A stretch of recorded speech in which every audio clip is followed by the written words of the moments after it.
Cuando faltan 23 minutos, algunos intentos infructuosos, nos atiende el presidente de la Nación, Alberto Fernández. ¿Qué tal, presidente? ¿Cómo le va? Alejandro Berkovich lo saluda. ¿Cómo estás, Alejandro? ¿Qué contás? Se lo van a tomar en joda, porque este programa es así, noticias en serio para un país en joda. Entonces, hasta que realmente crean que usted está en línea, no vamos a tener que dar alguna prueba, alguna situación así, no sé. ¿Qué está haciendo en este momento? Cuénteme. En este momento terminamos de ver con Santiago Cafiero, con Julio Vitovelo, con Bill Ibarra y con Gustavo Vélez una encuesta que nos trajeron sobre cómo está el clima, sobre el coronavirus y esas cosas. ¿Y cómo está el clima? Está bien. Yo la verdad es que valoro mucho la seriedad con que la ciudadanía toma el tema. Nosotros estamos ahora en un debate de cómo avanzar, que es un debate que se da en todo el mundo, ¿no? Porque sí. Finalmente la salida de las cuarentenas se convierten en un problema por la naturaleza de la enfermedad y por la crisis económica que generó todo esto. Pero lo que veo es una muy alta percepción de la gente de valorar lo que se ha hecho, de respetar la cuarentena, de querer una salida ordenada, de cierto temor de la gente a que una salida desordenada haga perder el esfuerzo. Yo estoy muy agradecido a los argentinos porque tomaron muy responsablemente el problema. Bueno, ahora lo que hay es en una parte de la población algo de urgencia económica y eso quizás coincida con presiones a la vez empresariales para que la cuarentena se flexibilice de un modo un poco más acelerado. ¿Eso ustedes lo notan también en el humor social o es solo una cuestión de empresarios? No, esa es una preocupación que también sale en las encuestas. Hay como dos tipos de realidades, ¿no? Yo siempre digo lo mismo. Los que gobiernan y tienen que asumir responsabilidades y los que opinan y hablan por Twitter y eso es facilísimo. Los que gobiernan son muy conscientes de los riesgos. Entonces, nosotros estamos con Santiago preparando una serie de protocolos para ver cómo poder ir abriendo ciertas actividades económicas que en el interior del país se pueden abrir con más facilidad porque allí la velocidad de contagio ha disminuido drásticamente y hay lugares donde ni siquiera hace semanas que no aparecen nuevos casos. Entonces, si todo lo hacemos cumpliendo el protocolo, con seriedad, evitando el transporte público, evitando el movimiento interjurisdiccional, si lo hacemos así, las posibilidades de que las cosas empiecen a funcionar son muy caras. Ahora, si lo que pretendemos es que todo se levante, bueno, ahí no podemos meter ningún problemón, seriamente. La asociación y ahí también hay que ser un poquito cuidadoso, ¿no? Yo escucho, ayer leí una nota de Alfonso Pratgay que decía por la cuarentena están destruyendo la economía. Y la verdad que es muy importante, porque lo dicen los que destruyeron la economía sin ningún coronavirus en el medio. Es muy impresionante, digo, ¿cómo es que se animan a hablar así?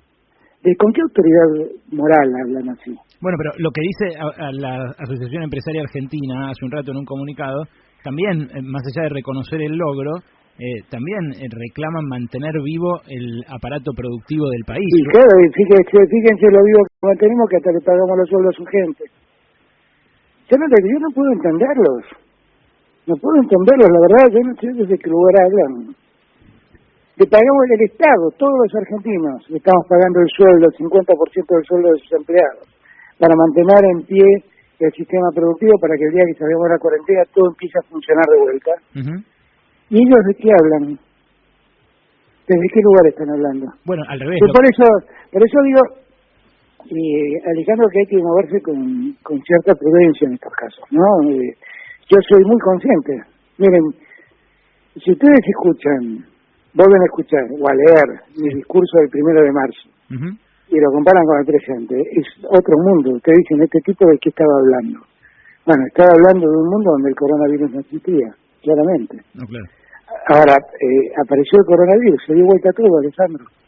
Y lo que me impresiona mucho es la liviandad con la que muchos hablan y opinan. opinan y entonces dicen, estamos muy preocupados por el déficit fiscal, pero que todos se tienen que hacer cargo del sueldo de todos los empleados. Bueno, pónganse de acuerdo. Pónganse de acuerdo, que si tenemos que pagarle a los empleados de ustedes, miren, está claro que vamos a tener más déficit fiscal. Ayer uno de los empresarios que lo fue a ver ahí a Olivos me decía que están proponiendo ellos extender a otros sectores el acuerdo que firmó la UIA con la CGT para bajar 25% de los sueldos de los que estén suspendidos. A mí me parece que todas esas cosas, en la medida que sean acordadas, el Estado puede mantenerse al margen, por decirlo de algún modo, porque hay un dato de la realidad también, que es que si no trabaja, también tiene menos costos para no trabajar, porque no tiene gasto de transporte, no come afuera, hay un montón de cosas que no está gastando. Entonces, todo eso yo lo puedo entender. Y lo que sí también tengamos claro que si el Estado les está haciendo un aporte tan importante como pagarle la mitad del sueldo a sus trabajadores, bueno, que no se abusen, eso también me parece que es lo correcto, ¿no? Bueno, ahí hay algunos abusos que justamente por ahora no están siendo penalizados por el Ministerio de Trabajo. Pienso en, no sé, en Clarín, que anunció que le va a pagar a sus empleados en 2 cuotas, en LAN, que directamente avisó que por 3 meses paga la mitad del sueldo. Así muchas empresas que están yendo más allá de este acuerdo de rebaja. Yo creo que si esas empresas castigan a los que trabajan, las 2 cosas no se pueden hacer. El gobierno está haciendo todo este esfuerzo para que la gente no padezca. ¿Ok? Entonces, la verdad que si pagamos el 50% de los sueldos, ellos ya están pagando el 50% de los sueldos. Pero si además dicen, no, hay que hacer una rebaja del 25% de los sueldos, y el Estado pone el 50%, ellos están pagando el 25% solo. Y ahí me parece que hay una posición, no sé, que por lo menos no parece muy justa. Bien, ahora quiero ir al tema de deuda, que es el tema de la semana, que me imagino también debe tener con reuniones ahí en Olivos, pero también está mi compañera Noelia Barral Vigera, a distancia, pero está. Adelante, Noé. Buenas tardes, Alberto. A propósito de lo que estaban charlando con Alejandro, hay también una faceta de este sector que está presionando para salir de la cuarentena, que tiene que ver con convocar a marchas, a cacerolazos. Hay una convocatoria, de hecho, a una marcha mañana. ¿Cómo evalúa el gobierno esas protestas sociales que fueron de alguna manera ganando adhesiones semana tras semana?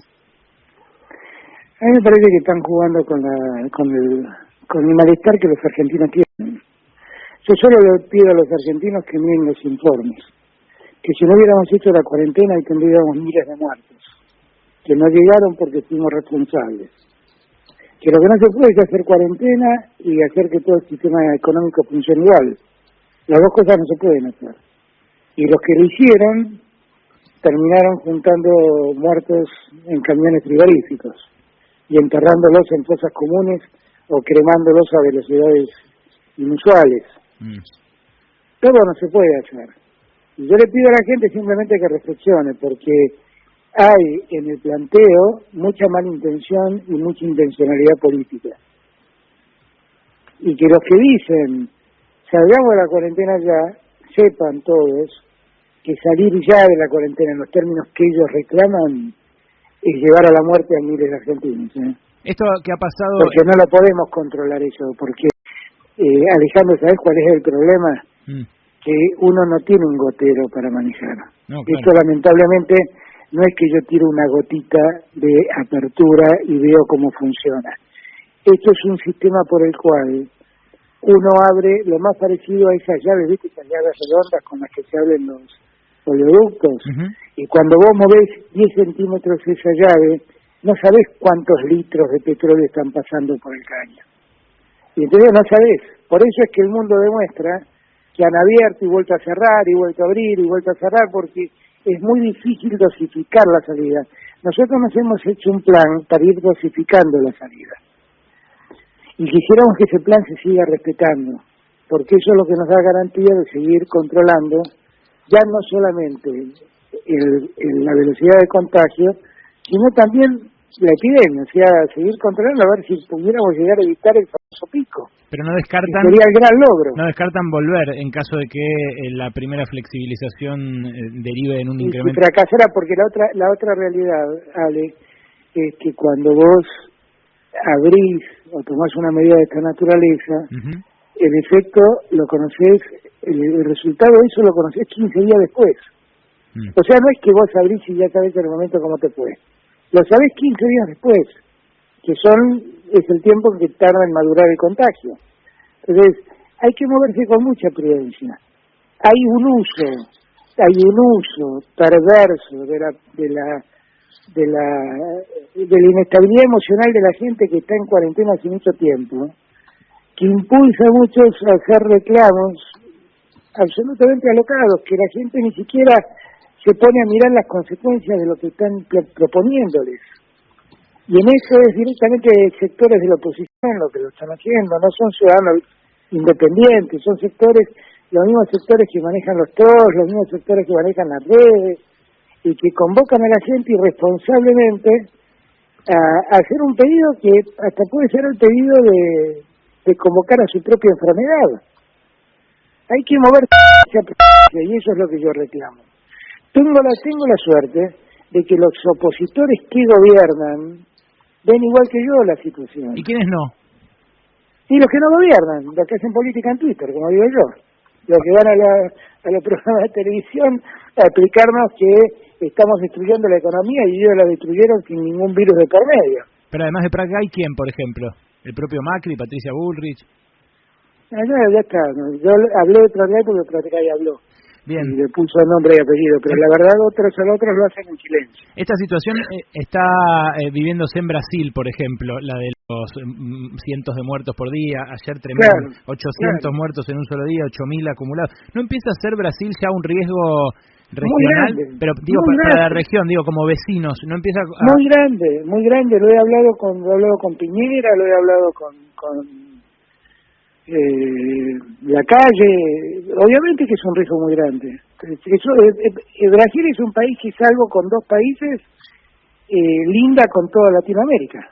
Salvo con Chile y Ecuador, tiene límites con toda América Latina.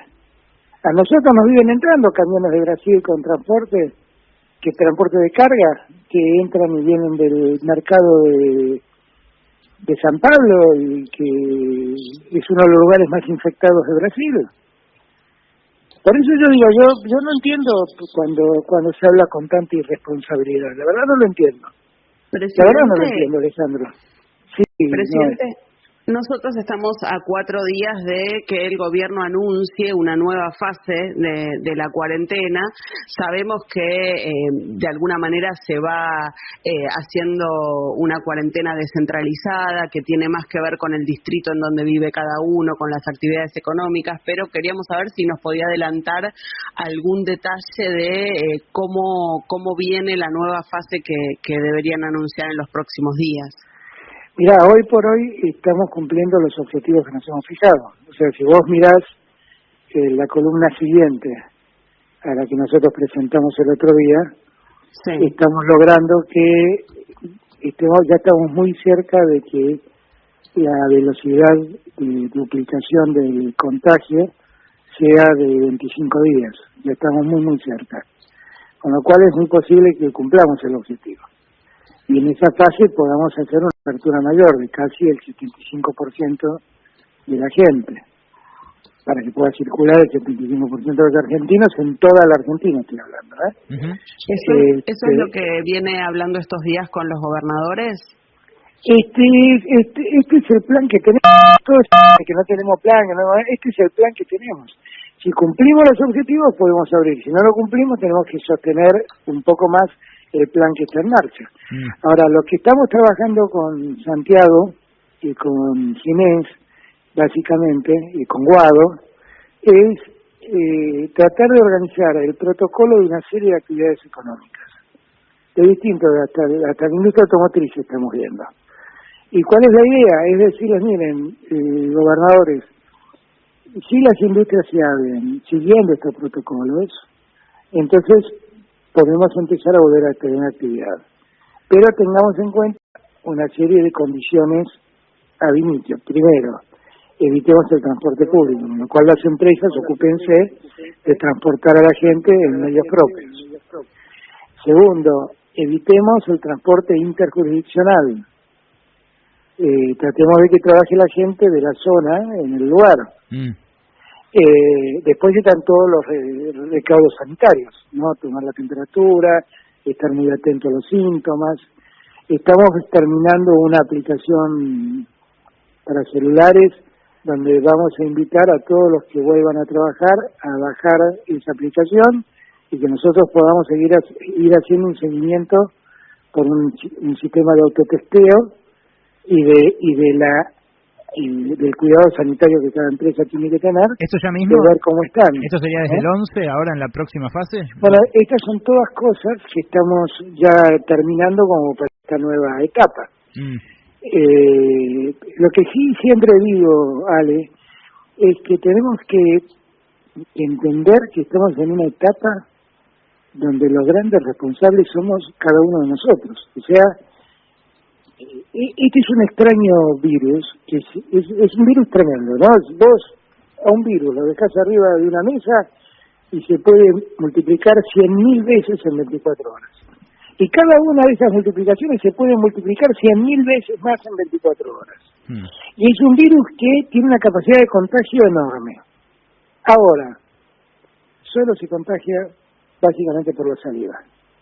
Con lo cual, si vos mantenés distancia, si vos usás barbijo, si vos te lavás las manos permanentemente por si tocaste un lugar que puede estar infectado por una partícula de saliva en un lugar público, en la baranda de una escalera o en la baranda del micro que te tomaste o del tren que te tomaste. Y estás permanentemente higienizándote con alcohol las manos y no te llevas las manos a la cara y no te andas tocando la boca y no te andas tocando los ojos. Fíjate qué poco es esto, pero si hacemos esto, las posibilidades de contagio son muy bajas. Alberto, muy bajas. La verdad que el tema de la deuda en este contexto parece ridículo, parece anacrónico que estemos discutiendo sobre deuda en medio de esta catástrofe, pero lo están haciendo ustedes y este viernes hay una fecha límite. Ya ha dicho usted que si tiene que entrar en default entraremos, que la oferta es la que hay, pero a la vez se abrió, pareciera, en los últimos comunicados que dio el Ministerio de Economía, una rendija para conversar, para discutir esa oferta. ¿Habrá resultado este viernes o hay alargue? La fecha es el 8. La fecha es el 8. Y nosotros esperamos que el mundo entienda. Nosotros no hemos especulado con nada. Ni siquiera especulamos con las peores condiciones en que la economía argentina ha quedado con el coronavirus. Confiamos en reponernos, en poder cumplir en el futuro las obligaciones que queremos y podemos asumir. ¿Usted participó personalmente de alguna charla o fueran todas del...? No, yo no participé en ninguna charla por decisión personal, porque quise que el gobierno tenga un solo, como lo tiene, un solo vocero, que es Martín Guzmán. Bueno, usted sí ha hablado con el Fondo Monetario, en su momento con Cristalina Georgieva. No, con el fondo sí, pero el fondo es una situación distinta. Ellos no deberían, al margen de apoyar la quita, ¿no podrían hacer también una muestra más de compromiso o de que entienden su corresponsabilidad y también hacer una moratoria de su parte de la deuda? Lo dicen un par de economistas que firman esta carta de apoyo a la Argentina hoy, Yo lo bueno, ese es un tema que habrá que charlar con el fondo cuando llegue el momento de hablar con el fondo. Yo lo que debo decir es que el fondo, bajo la conducción de Cristalina Georgieva, ha tenido una mirada muy muy distinta a la que el fondo históricamente ha tenido. Distinta por realista, básicamente por eso. Que ahora llega, con el fondo vamos a tener que discutir la salida de la mirada realista, ¿no? O sea, en este escenario realista que vemos, ¿cómo salimos? Bueno, espero que siga habiendo una mirada realista en el fondo. A futuro, todavía eso no lo abordamos. Bien, ¿a futuro se podrán cambiar las reglas para que endeudarnos no sea tan fácil como fue durante el macrismo? Y yo creo que deberíamos hacerlo, Ale. Mira, yo tengo la impresión, escuchaba recién la promoción de tu programa mientras esperaba que empiece el reportaje. Sí. Yo quiero aclarar una cosa, porque Yo a Alejandro Bercoy, que lo conozco hace mucho tiempo, como a muchos periodistas, y siempre lo he tuteado, y lo tuteo con todo el respeto del mundo. Como vos me empezás a tratar de usted, sí, me siento medio en falta. y pero... no, bueno, yo también, pero ahora es presidente, qué sé yo, no sé. Y bueno, no, pero se puede porque el respeto no pasa por ahí, el respeto no pasa por ahí. Yo creo, Alejandro, que el mundo va a cambiar, inexorablemente va a cambiar, porque no podemos ser seres humanos y no darnos cuenta de las experiencias que vivimos. En el 2008 muchos creímos que ese capitalismo financiero y especulador se había muerto después de las hipotecas subprime, pero no, se durmieron una siesta y volvieron. Ahora resulta que el mundo mira absorto como un ser invisible al ojo humano, se lleva puesto a los consumidores y los precios ficticios que las empresas tenían producto de la especulación en la bolsa de comercio se empiezan a volver precios reales y se desmoronan imperios. Y el precio del petróleo, por una disputa, se convirtió en un precio absurdo. Y lo que vemos es que el mundo se ha desmoronado y que también nos ha dejado enseñanzas, y que cuando en los tratados de Kioto y de París se hablaba de cambio climático, la Argentina firmó esos acuerdos, y se hablaba de la necesidad de ir reemplazando los combustibles fósiles, y nos decían, no, eso es imposible, porque eso significaría una caída del Producto Bruto Mundial de 4 puntos, y ahora resulta que aparece un virus y el Producto Mundial puede caer 10, 12 puntos. Y la verdad es que nosotros, yo me pregunto, ¿qué estuvimos discutiendo? Bueno, pero en esa transformación, el rol de gobiernos como el sur, como el tuyo, van a tener un rol. Pero es que yo por eso lo estoy planteando. Pero por eso te digo, se lo plantea Macron, una cosa se lo plantea a Merkel, y se lo plantea Conte, bueno, pero y se lo plantea Pedro Sánchez. Merkel, por ejemplo, una de las cosas que te dijo es: no entiendo por qué los ricos argentinos son tan reacios a pagar impuestos. Es verdad. Bueno, y es una pregunta que nos tenemos que hacer todos. ¿Y por qué a un mes de que trascendió la existencia del que iba a ser un proyecto de impuesto a las grandes fortunas, todavía no hay proyecto? ¿Va a haber proyecto? Porque hasta acá tardaron en ponerse de acuerdo cómo sesionar los diputados y los senadores.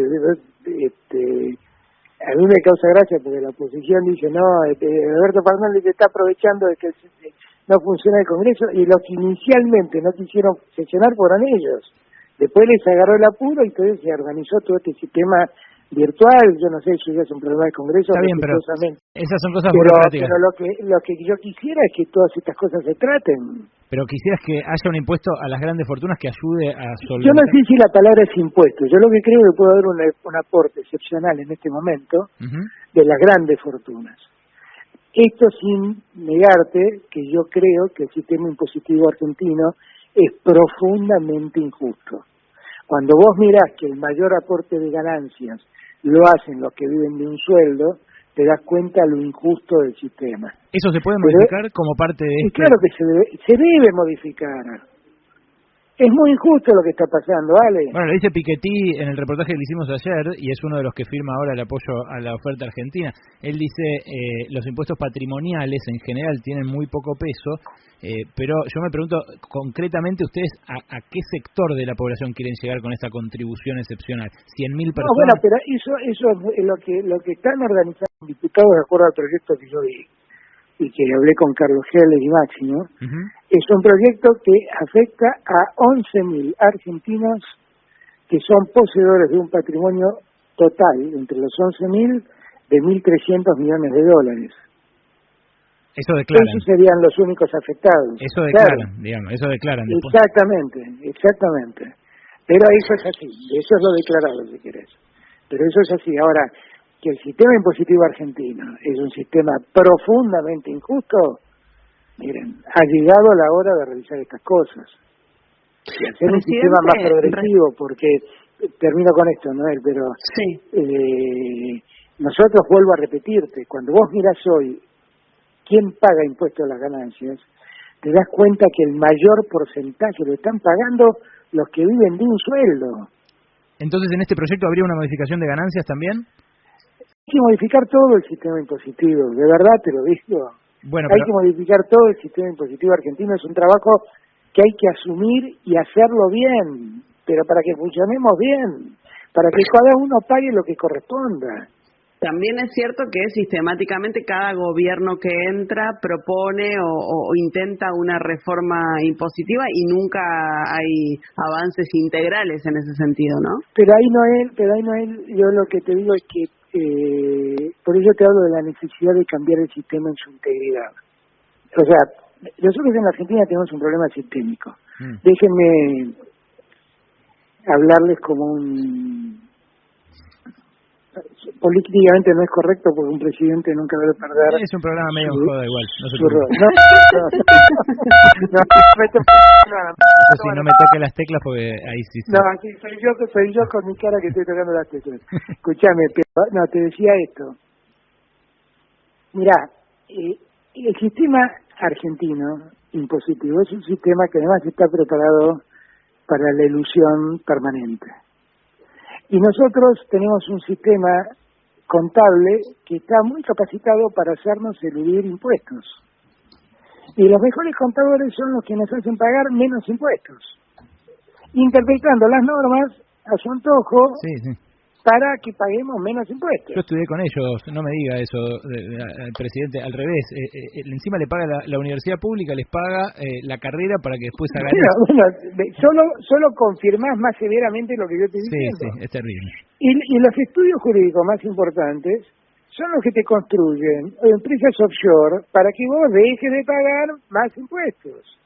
Nosotros en Argentina tenemos un problema sistémico, que va mucho más allá del tema impositivo. O sea, tenemos que resolver el tema impositivo, pero tenemos que empezar a prohibir estas cosas. Hay dos aspectos de la relación con los opositores que gobiernan que me gustaría tratar, porque es cierto que están más en sintonía, pero por ejemplo lo que está pasando acá en la Ciudad de Buenos Aires, en la Villa 31, es lo que puede convertirse, creo yo, en una masacre. Y ahí no se está aplanando la curva. Ahí lo que se ve es un aumento de los casos explosivo. Ayer hubo un operativo, pero después de 10 días del primer caso, ¿no se están descuidando un poco las villas, presidente? Las villas fue siempre lo que más cuidado tuvimos. Y la verdad es que las villas son un problema. Las villas no son exactamente lo mismo en la Ciudad de Buenos Aires que en la provincia de Buenos Aires. En la Ciudad de Buenos Aires tienen un nivel de aglomeración de gente muy grande, o sea, mucha gente en muy poco espacio, sin espacios adecuados abiertos, sin calles adecuadas abiertas y demás.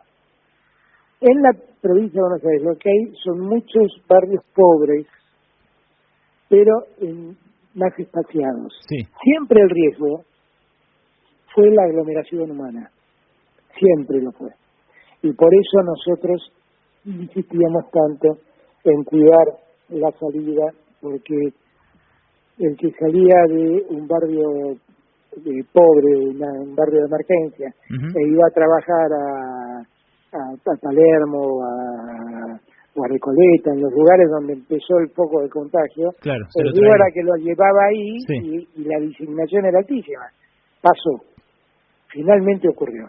Ahora, yo lo que veo es que está reaccionando muy bien la ciudad, está tratando de hacer testeos para poder discriminar quién está sano y quién está infectado. La ciudad ha organizado un sistema para sacar a esas personas en riesgo y llevarlas a hoteles donde pasen su periodo de contagio con cuidado. Hay algunos que habrá que llevar a sanatorios, hospitales. ¿Pero no fue un poco tarde esa reacción, presidente? Bueno, es que interpreto que iban monitoreando la evolución del tema, pero esto es la prueba de lo que yo dije al comienzo, cuando me piden que levante todo. Vean ustedes la velocidad de contagio, porque no es que no le prestaron atención a las villas, es que se metió el virus en uno y la velocidad de contagio es exponencial. Entonces, yo no quiero cargar las tintas sobre nadie en esto, porque sería injusto. Esto era lo que se trataba de evitar. Ocurrió y acá vemos los resultados. Bueno, yo tampoco quería cargar específicamente las tintas sobre Larreta, pero la distinción que hacías sobre las villas de la provincia y de la ciudad, sí, le ponen evidentemente la responsabilidad a él. Hablando de Larreta, durante el fin de semana, Cristina, un poco que le cuestionó a Larreta una propuesta que hizo de un funcionario, porque dijo que hubo aprietes a jueces por parte de ese funcionario, de apellido Maíquez, muy poco conocido para la gente. ¿Es así? ¿Vos creés que hubo presiones del macrismo a los jueces? Y en todo caso, si las hubo, que hoy esos funcionarios que presionaron se están reciclando en la ciudad. Mirá, yo en todos esos años hablé de la existencia de una mesa judicial que interfería permanentemente en la justicia. Y hablé permanentemente de esa interferencia. Y eso es un secreto a voces, todos los jueces lo comentaban. Pero que lo hizo especialmente Juan... Yo no sé porque la jueza que dijo que ella nunca la nombró a Maíquez, que existieron las presiones pero que no fue Maíquez. No sé, pero lo que sí sé es que la jueza dijo lo que todo el mundo sabe que ocurrió en tribunales. Lo que todo el mundo sabe que ocurrió en tribunales en esos años. Y que yo también lo denuncié, y hasta yo puse nombre y apellido de jueces responsables que me saltaron a la cabeza en la campaña acusándome de querer entrometerme en la justicia. Y lo único que estaba contando es que pasaba lo que ahora esta jueza dice que pasa. Y en contraposición con eso, ahora no hay como una permisividad, no sé si permisiva, como una mano demasiado blanda respecto de lo que hicieron funcionarios macristas. ¿Qué sé yo? Pienso en Caputo, ¿no? Ayer contábamos que en caso de ir al default nos van a cobrar todos juntos o nos van a venir a reclamar que paguemos todos juntos los intereses del bono a 100 años, de los 100 años del bono. Eso no debería ser... Mirá, el gobierno ha observado una serie de inconductas que ha denunciado. Lo que pasa es que nosotros no hacemos política con las denuncias. Nosotros no andamos denunciando gente y promoviéndolo. Nosotros cuando hemos detectado que un funcionario ha tenido una inconducta penal, lo hemos denunciado y hemos puesto el tema en manos de los jueces. Bueno, hay un caso que nosotros que descubrió la FIP, pero que nosotros contamos, que fue el de las cuentas offshore sin declarar, casi 1000 cuentas. Por ejemplo, lo que pasa es que nosotros lo hacemos en silencio y dejamos el tema en manos de los jueces. Y no convertimos eso en una acción política. Bueno, pero políticamente, ¿no hay algo que opinar respecto de si el macrismo encubrió a magnates evasores y ocultó información que nos pertenecía a todos nosotros para que ellos no pagaran? Vos sabés que a mí no me gusta hablar del pasado para que no me digan que estoy cargando con la herencia, pero solo voy a repetir lo que dije siempre. Hubo un momento de la Argentina donde el sistema estaba preparado para hacer un formidable negociado entre el dólar y llevarse dólares de la Argentina a diestra y siniestra, descapitalizando el país. Eso ocurrió en la Argentina. Fue absolutamente tolerado de parte del gobierno del turno. Absolutamente tolerado. Bueno, ¿y esto eso es un tema que el Banco Central está estudiando y que llegado el momento verá qué tiene que hacer. Y ahora hablando del Banco Central, ¿siente que le están marcando un poco la cancha con el dólar a 120, el contado con liqui, los incrementos en... Vos sale, sos conocedor de cómo funciona todo esto. Estamos tratando de cerrar un acuerdo con nuestros acreedores y están los que te presionan con el dólar y están los que sacan solicitadas pidiéndote por favor que no caigas en default y aceptes lo que los acreedores te dicen, por más que lo que te pidan los acreedores sea en desmedro de la gente. Eso pasó en épocas de la baña, yo ya lo viví. Hay momentos en que digo, todo esto para mí fue un déjà vu. Claro. Todo esto yo ya lo viví, y para mí es como un gran déjà vu. Trabajan para los acreedores, trabajan para los acreedores esos que sacan... Hay sectores de la Argentina que trabajan para ellos, no tengas dudas, por convicción ideológica o por interés económico. Le quiere preguntar, pero es así.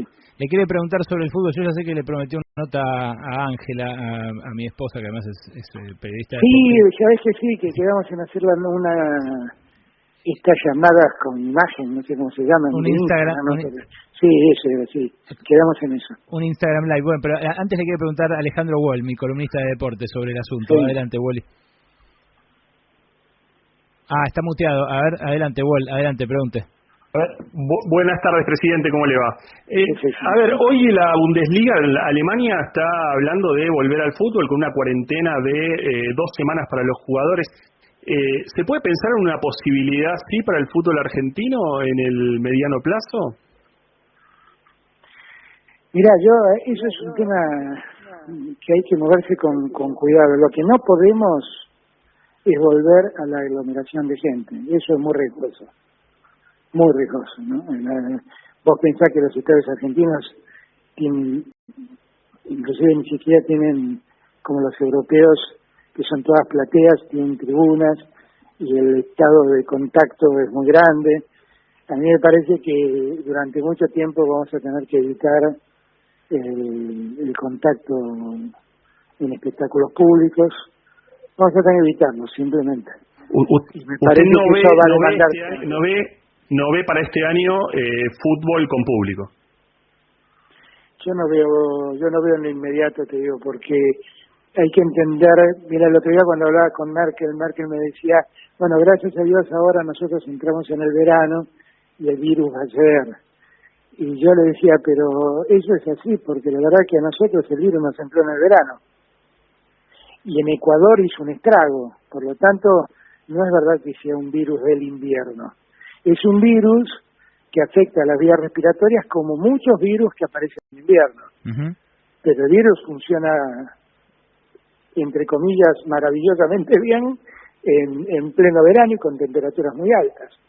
Entonces, yo creo que hay que ser cuidadosos con eso. Por ahí podemos empezar a disfrutar del fútbol por televisión y tenemos que ver también los riesgos del contacto físico entre los jugadores. Eso también es muy importante, ¿no? Poder tener un testeo permanente de la salud de los jugadores. Y una más... El fútbol finalmente es un... Mirá que amo el fútbol, y no sabes lo que lo extraño. Y ahora que me enteré además que Argentina se entró en la Libertadores, no sabes las ganas que tengo de que vuelva al fútbol. Pero apelo a más a ese Alberto Fernández más futbolero. Apelo a ese Alberto Fernández más futbolero. En la AFA se está hablando, bueno, de la suspensión de los descensos no solo este año, sino el año que viene. ¿Le gusta la idea de un torneo con tantos equipos? ¿O le gustaría que se habla de... Lo que pasa es que el fútbol ha cambiado mucho, te voy a ser muy sincero. Ha cambiado mucho y se ha convertido... Tiene mucho de negocio y interviene la televisión y hay mucho mercantilismo con el fútbol, distinto a cuando yo era chico. Pero te confieso que a mí me encantaban esos torneos largos, el del Metropolitano, el Nacional, esos que eran ida y vuelta y el jugaban 30 y tantos equipos, esos me encantaban a mí, me encantaban. Pero bueno, qué sé yo, no sé, ya mi opinión en este punto me parece que vale poco. Sí, tampoco va a manejar la longitud del torneo, Alberto. No puede estar en todo. Que me quedé con ganas de hacerle también una sobre el sistema de salud, que es un poco vieja, porque ya quedó atrás la polémica, pero hay mucha gente que dice, yo pago la prepaga y quiero tener acceso a una cama sí o sí, tiene que estar tabicado, dicen, el sistema privado y el público. Y cuando fue hace 2 o 3 semanas esta discusión que Ginés dijo en una sesión con diputados que bueno, que podía haber un comando centralizado para la cuarentena, para la pandemia, esa gente salió a protestar. ¿Qué les dice a ellos? Que en verdad lo que nosotros hablamos es de coordinar los esfuerzos, simplemente. Porque no vaya a ser que esto, que es una enfermedad que atacó a tantos ricos, lo termine dejando sin cama al servicio de la salud privada y necesite de la salud pública. Entonces, la verdad lo que nosotros hablamos es de coordinar esfuerzos. Ahora, cuando vos revisás el mundo, España, por ejemplo, directamente estatizó sanatorios privados. Claro, por eso surgía la pregunta y tiene sí, sentido. Yo no creo que tengamos necesidad de semejante cosa. Lo que tenemos es necesidad de coordinar esfuerzos, porque por ejemplo esto es bueno también para decirlo. La vez pasada cuando estuve en el Malbrán, el Malbrán se cansó de hacer test. Vos sabés que en América Latina los test del coronavirus se cobran. Solo son gratis en México, en Venezuela y en Argentina. Ahora, ellos me contaban la cantidad de test que hicieron enviados por sanatorios privados y por medicinas prepagas que no pagaron. Entonces, yo digo estas cosas sí, claro, para que entendamos la distorsión del debate. La distorsión del debate. Claro, capaz terminen usando al revés, los de prepaga, alguna cama en hospital público, ¿no? Exactamente. Sí. Exactamente. Bueno, después en campaña, y esta no se la puedo dejar de hacer, tiene que ver más bien con la relación que tiene este programa con sus oyentes y también con nosotros mismos. En campaña nos prometió que iba a despenalizar el porro. Y no me digas eso. Bueno, que ningún me obliga a pegar. Yo me comprometí con el tema del aborto, que definitivamente he sido tan comprometido como el primer día. Bien. No, eso la deja tranquila a Noelia. Me estás pidiendo algo más vos, tengo el audio, vamos al archivo, en unos segundos dura, pero escúchese. Sí. Yo lo que digo es que hemos intentado, con la guerra contra el narcotráfico, hemos intentado una y mil veces y no hemos resuelto el problema de las adicciones. Y que las adicciones tienen como distintos niveles, según dice la ciencia médica. Adicciones que son muy, muy dañinas que son más dañinas que otras, porque todas son dañinas para la salud humana. Pero algunas drogas son hasta menos dañinas o menos nocivas que el tabaco, que circula libremente entre nosotros y mata de cáncer a mucha gente. Entonces, yo lo que creo que ahí también tenemos que dar una respuesta sensata. La solución no es andar persiguiendo a fumadores de un porro de marihuana. Ahí está. La solución no es andar persiguiendo. Eso lo creo. Y bueno, para eso hay que derogar un par de leyes, hay que cambiar. Eso lo creo. No, eso lo creo y lo ratifico absolutamente. Lo que pasa es que además está clarísimo que la guerra contra la droga se ha perdido. Pero los fumadores de marihuana siguen cayendo. Sí, ahora no, pero... y si vos revisás, viste todo este revuelo que se armó con las cárceles y la liberación de los presos. Sí. La mayoría de los que liberaron son presos por, entre comillas, narcomenudeo. Y de verdad son fumadores de marihuana, claro, la verdad. Perejiles, sí, claro. o mulas en el caso de las mujeres, ¿no? Por eso te digo, está claro que este sistema no está funcionando, porque el sistema de producción de droga y comercialización de droga de los grandes personajes del narcotráfico sigue funcionando, lamentablemente. Para cuando termine su mandato, ¿va a haber cambiado esta realidad? Y mirá, es que, ¿sabés qué? Está muy bien tu planteo, porque son los planteos de la hipocresía, como digo yo, de la hipocresía argentina.